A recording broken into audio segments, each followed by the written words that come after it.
Hi everyone. Okay, this question says that the number of bacteria in a test tube is determined by the function. Okay, now that's run off the screen here, but the function was this, okay? N of t is equal to n naught times 2 to the t over d. Okay, where n naught is the number of bacteria, is the initial number of bacteria, and d is the doubling time. A scientist began with 100 bacteria. Okay, so now we're starting with the initial population of 100 and estimates that there are 5,000 immediately after 12 hours. So we're beginning a lot of information here. So we know that it's going to be 5,000 starting with 100, and it's going to be times 2 to the, what do we got here? 12 over d. The correct time, the correct doubling time to the nearest tenth of an hour is, okay, so this is what we got to solve for here. This is an exponential equation. We're looking for d here.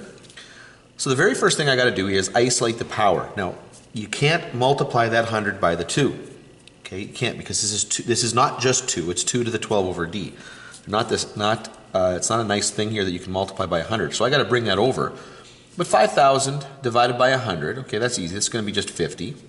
Will be 2 to the 12 over d.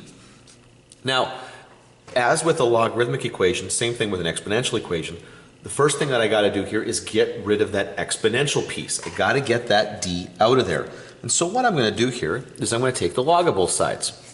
Whoops, sorry. So this is going to end up being the log of 50 is going to equal, okay, the log of 2 to the 12 over d.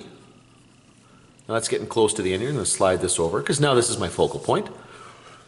The reason that's useful is because now I can take that exponent down. That's the property of the logarithm that makes it so useful.